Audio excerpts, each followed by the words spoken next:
혹시 밤마다 이유 모를 가려움에 잠에서 깨지는 않으신가요?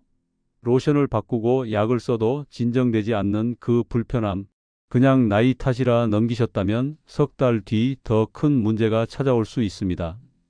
저는 30년간 노화와 대사 질환을 연구해온 박사 이진석입니다. 올해 69인데요. 그동안 수많은 분들을 만나며 깨달은 건 가려움이 단순한 피부 문제가 아니라 몸속 장기가 보내는 구조 신호라는 점이었습니다. 신장, 간, 혈관은 고장 나도 소리 내지 않습니다. 대신 피부를 통해 나 지금 힘들다고 조용히 알려주죠. 그런데 많은 분들이 이 신호를 그냥 지나치시거나 크림만 바르고 넘어가십니다. 그러다 보면 몇 달 뒤에는 부종이 생기고 피로가 쌓이고 결국엔 더 큰 검사를 받게 되는 경우가 너무 많습니다.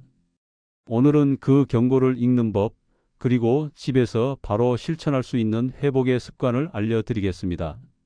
지금 손바닥이 따끔거리거나 발목이 가렵고 목덜미가 자주 간질거리신가요? 그건 피부가 아닌 몸이 보내는 다급한 신호일 수 있습니다. 제가 30년 동안 현장에서 지켜본 바로는요. 이 가려움을 제대로 이해하고 대응한 분들은 수면의 질이 좋아지고 피로도 줄어들었습니다. 반대로 무시하고 넘어간 분들은 결국 더 큰 불편을 겪으셨죠.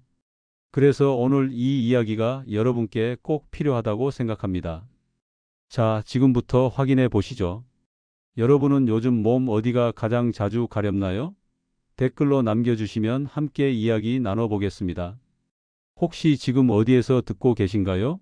저는 지금 서울 광진구에서 이 이야기를 전해드리고 있습니다. 지금 듣고 계신 지역을 댓글로 남겨주시면 반갑게 인사드리고 싶습니다. 그럼 이제 본격적으로 이야기를 시작해 보겠습니다. 몇 달 전 제게 72세 김정자님이 찾아오셨습니다. 밤마다 발목이 간지러워 잠을 설친다며 건조해서 그런가 봐요 하며 웃으셨죠. 할머니는 이미 여러 가지 크림을 써보셨고 약국에서 추천받은 연고도 발라봤지만 효과가 없으셨답니다. 하지만 할머니의 다리를 자세히 보는 순간 저는 알았습니다. 피부 밑에 가느다란 붉은 실핏줄, 붓기로 부풀어 오른 발목, 이건 단순한 피부염이 아니었습니다.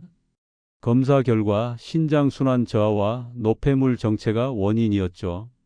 피부가 가려운 게 아니라 몸속이 막혀 있었던 겁니다. 이 이야기를 끝까지 들어야 전체 흐름을 알 수 있습니다. 할머니는 매일 다리 올리기 10분, 하루 2리터 물 마시기, 저염 식단을 실천하셨고 3주 만에 가려움이 사라졌습니다. 선생님, 그냥 피부가 아니라 몸이 가려웠던 거네요. 그 말이 참 인상 깊었습니다. 가려움은 몸이 마지막으로 보내는 구조 신호입니다. 그런데 많은 분들이 이걸 그냥 나이 탓으로 돌리거나 로션만 바르고 끝내시죠. 그러면 안 됩니다. 왜냐하면 이 가려움 뒤에는 신장, 간, 혈관의 문제가 숨어 있을 수 있거든요. 오늘 이 영상에서 말씀드릴 내용은 여러분의 건강관리 방식을 완전히 바꿀 수 있는 중요한 지혜입니다. 이 이야기를 끝까지 듣고 실천하셔야만 진정한 변화를 경험할 수 있습니다. 끝까지 보지 않으시면 가장 중요한 실천법을 놓치게 됩니다.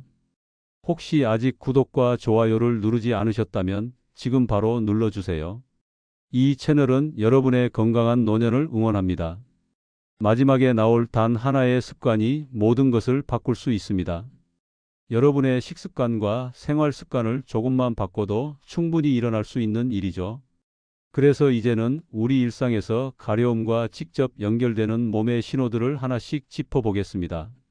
스트레스를 받으면 우리 몸은 코르티솔이라는 호르몬을 분비합니다. 이게 과도해지면 면역 체계가 흔들리고 피부의 피지선이 폭주하게 되죠. 특히 목덜미는 땀샘이 많고 옷깃과 자주 마찰돼 염증이 쉽게 번집니다. 즉, 이 부위의 가려움은 단순한 피부 반응이 아니라 몸이 이제 좀 쉬어야 한다는 신호등의 불빛 같은 겁니다. 68세 이옥수님은 밤마다 목덜미가 간지럽고 열이 올라 잠을 설쳤습니다. 크림을 발라도 연고를 써도 효과가 없었죠. 할머니는 낮에는 손주들 돌보고 저녁에는 집안일 하느라 쉴 시간이 없으셨답니다. 스트레스가 쌓이고 쌓여서 결국 몸이 목덜미를 통해 신호를 보낸 겁니다. 한국보건복지부 자료에 따르면 60대 이상 여성의 70%가 만성 스트레스를 경험하고 있고 이 중 절반 이상이 피부 가려움이나 열감을 호소한다고 합니다. 스트레스는 단순히 마음의 문제가 아니라 몸 전체를 흔드는 강력한 요인이죠. 그래서 제가 이옥수님께 권해드린 건 하루 5분 심호흡이었습니다. 잠들기 전 조명을 낮추고 코로 천천히 들이마시고 입으로 길게 내쉬는 거죠. 그리고 로즈마리 오일로 목덜미를 부드럽게 마사지하면 혈류가 회복되며 염증이 잦아듭니다. 2주 만에 할머니는 요즘은 목이 덜 뻣뻣하고 마음도 편해졌어요 라고 하셨습니다.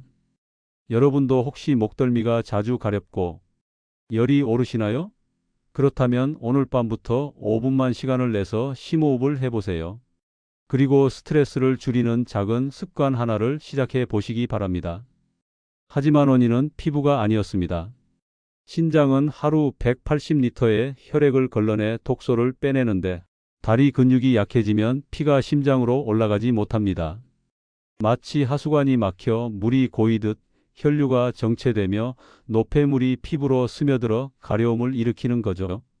65세 이후 근육량이 줄면 이 현상이 급격히 심해집니다. 70세 최만수님은 발목이 가려워 밤마다 긁다가 상처가 났습니다. 나이 들어 아토피가 생겼나 봐요 하시며 스테로이드 연고만 바르셨죠.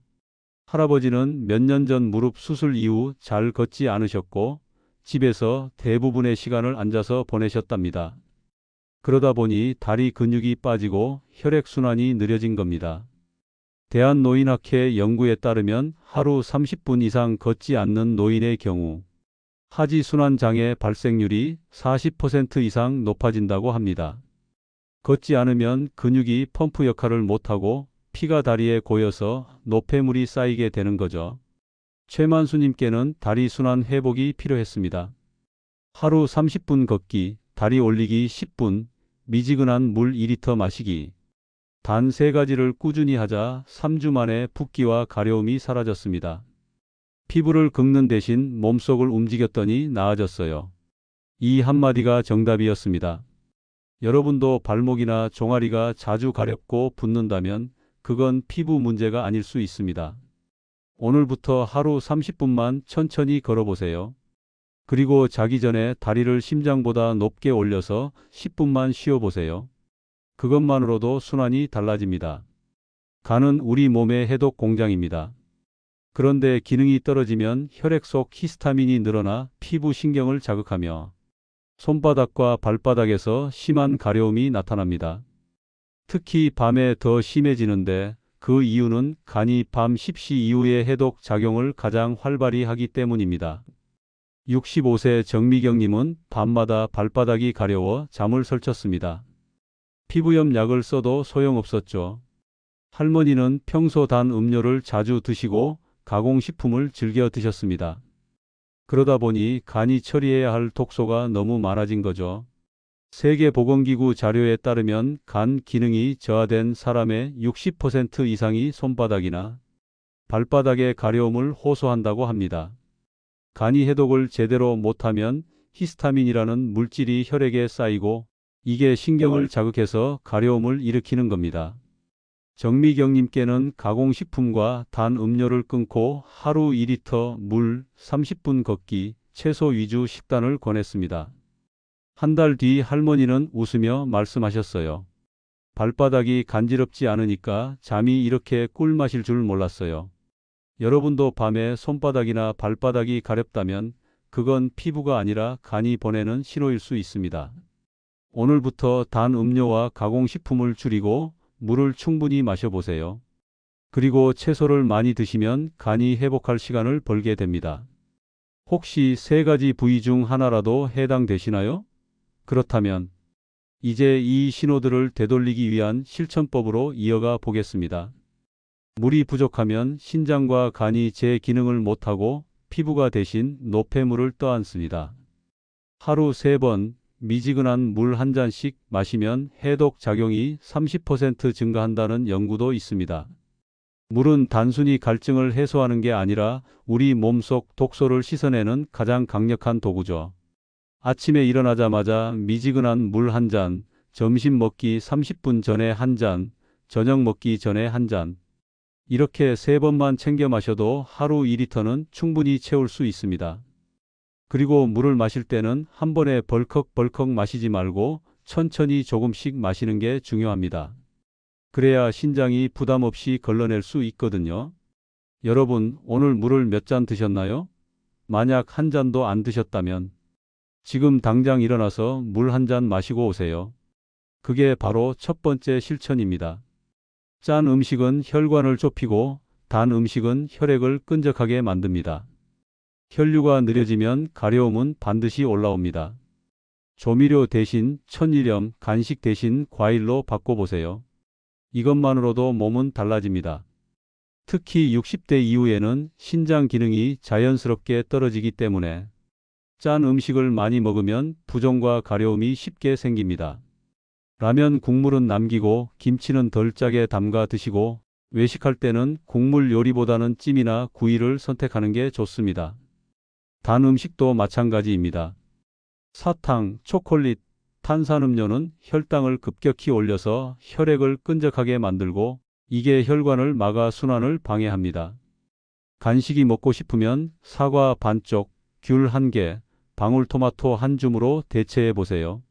과일의 당은 천천히 흡수되기 때문에 혈당을 급격히 올리지 않습니다. 여러분, 오늘 드신 음식 중에 짜거나 단 게 있었나요? 내일부터는 그 양을 절반으로 줄여보세요. 그게 두 번째 실천입니다. 하체 근육은 제2의 심장입니다. 하루 30분 걷기만으로도 다리 정맥이 활성화되어 피부 아래에 쌓인 노폐물이 배출됩니다. 걷는 건 가장 쉽고 가장 안전하고 가장 효과적인 운동입니다. 걸을 때는 팔을 자연스럽게 흔들고 발뒤꿈치부터 발끝까지 천천히 굴려가며 걷는 게 좋습니다. 그러면 종아리 근육이 수축과 이완을 반복하면서 혈액을 위로 밀어 올려주거든요. 이게 바로 근육 펌프 작용입니다. 만약 무릎이 안 좋아서 걷기 힘들다면 앉아서 발목을 위아래로 움직이는 것만으로도 효과가 있습니다. 하루에 100번씩 발목을 위아래로 움직여 보세요. 그것만으로도 종아리 근육이 활성화되고 혈액순환이 좋아집니다. 여러분, 오늘 몇 걸음 걸으셨나요? 만약 100걸음도 안 걸으셨다면 지금 당장 집안을 한 바퀴 돌아보세요. 그게 세 번째 실천입니다. 화학 향료나 강한 계면활성제는 피부 장벽을 파괴합니다. 세제, 비누, 로션을 천연 제품으로 바꾸면 가려움이 20% 이상 감소한다는 연구도 있습니다. 피부는 우리 몸의 첫 번째 방어선인데 이 방어선이 무너지면 외부 자극이 쉽게 침투해서 가려움과 염증을 일으킵니다. 세탁세제를 고를 때는 향이 강하지 않고 성분이 단순한 제품을 선택하세요. 그리고 세탁 후에는 헹굼을 한 번 더 해서 세제 잔여물이 옷에 남지 않도록 하는 게 중요합니다. 옷에 남은 세제가 피부에 계속 닿으면 가려움이 생길 수 있거든요. 로션도 마찬가지입니다. 알코올이나 파라벤이 들어간 제품보다는 세라마이드나 히알루론산이 들어간 순한 제품을 선택하세요. 바를 때는 피부가 촉촉한 상태에서 바르는 게 좋습니다. 샤워 후 3분 이내에 로션을 바르면 수분이 날아가기 전에 가둘 수 있어서 효과가 배가 됩니다. 여러분, 지금 쓰시는 세제와 로션의 성분을 확인해 보셨나요? 향이 너무 강하거나 성분이 복잡하다면 순한 제품으로 바꿔보세요. 그게 네 번째 실천입니다. 스트레스는 염증의 불씨입니다. 잠들기 전 조명을 낮추고 코로 들이마시고 입으로 내쉬세요. 코르티솔이 낮아지고 혈류가 안정됩니다. 심호흡은 단순히 숨을 쉬는 게 아니라 자율신경을 조절하는 강력한 도구입니다. 코로 4초 들이마시고 2초 멈추고 입으로 6초 내쉬세요. 이걸 5분 동안 반복하면 부교감신경이 활성화되면서 몸이 이완 모드로 전환됩니다. 그러면 코르티솔이 낮아지고 염증 반응이 줄어들고 가려움도 자연스럽게 가라앉습니다. 심호흡을 할 때는 조명을 낮추고 편안한 자세로 앉거나 누워서 하는 게 좋습니다. 눈을 감고 호흡에만 집중하세요. 만약 잡념이 떠오르면 그냥 흘려보내고 다시 호흡에 집중하면 됩니다. 이게 명상의 기본이기도 하죠. 여러분, 오늘 밤 잠들기 전에 5분만 시간을 내서 심호흡을 해보세요. 그게 5번째 실천입니다. 이 5가지 루틴은 어렵지 않습니다. 하지만 꾸준히 하면 몸은 반드시 반응합니다. 지금 당장 하나라도 시작해 보세요. 그 작은 시작이 여러분의 가려움을 멈추고 장기를 되살리는 첫걸음이 될 겁니다. 자, 이제 오늘 이야기를 정리하며 마무리로 넘어가 보겠습니다. 몸속 장기가 보내는 가려움의 3가지 경고, 목덜미는 스트레스, 발목은 순환 저하, 손바닥은 간 기능 이상. 이걸 단순한 피부 문제로 넘기면 피로, 부종, 수면 장애로 이어집니다. 그리고 그 뒤에는 더 큰 질환이 숨어 있을 수 있죠. 잘못 관리하면 어떻게 될까요? 가려움을 그냥 방치하면 피부는 점점 더 거칠어지고 긁은 자리에 상처가 나고 그 상처가 염증으로 번집니다. 그리고 몸속에서는 노폐물이 계속 쌓이고 신장과 간은 더 힘들어지고 혈관은 더 막히게 됩니다. 결국 피로가 쌓이고 잠을 못 자고 일상이 무너지는 거죠. 하지만 제대로 관리하면 어떻게 될까요? 물 2리터, 30분 걷기, 5분. 심호흡, 저염 저당 식단, 순환 세제와 로션. 이 5가지만 꾸준히 실천해도 몸은 조용히 회복을 시작합니다. 가려움이 줄어들고 잠이 깊어지고 피로가 풀리고 얼굴에 생기가 돌아옵니다. 그리고 몇 달 후에는 여러분 스스로 느끼실 겁니다. 아, 내 몸이 이렇게 가벼울 수 있구나. 오늘 당장 실천할 수 있는 단 하나의 제안을 드리겠습니다. 오늘 밤 잠들기 전에 다리를 심장보다 높게 올리고 10분만 쉬어보세요. 그리고 미지근한 물 한 잔을 천천히 마시세요. 이 2가지만 오늘 밤 실천하시면 내일 아침 몸이 조금 더 가벼워진 걸 느끼실 겁니다. 저는 30년간 노화와 대사 질환을 연구해온 박사 이진석입니다. 올해 69이죠. 수많은 분들을 만나며 깨달은 건 단 하나, 몸의 신호는 결코 거짓말하지 않는다는 사실입니다. 몸은 항상 먼저 알려줍니다. 우리가 그 신호를 듣고 행동하느냐, 무시하고 넘어가느냐가 건강을 결정하는 거죠. 오늘 영상이 끝나면 손바닥과 발목, 목덜미를 천천히 살펴보세요. 그 작은 점검이 여러분의 수명을 바꿀 수도 있습니다. 그리고 오늘 밤부터 물 한 잔, 다리 올리기 10분, 이 2가지만 시작해 보세요. 그게 바로 회복의 첫걸음입니다. 다음 영상에서는 손발 저림과 혈관 건강에 대해 이야기해 보겠습니다. 손발이 자주 저리고 시리신 분들, 그건 단순히 추워서가 아닐 수 있습니다. 혈관이 보내는 신호일 수 있죠. 다음 영상도 꼭 챙겨보세요. 여러분은 요즘 어디가 가장 자주 가렵나요? 댓글로 남겨주시면 그 경험이 다른 분들에게 큰 도움이 될 겁니다. 구독과 좋아요도 잊지 마시고요. 여러분의 건강한 노년을 응원합니다.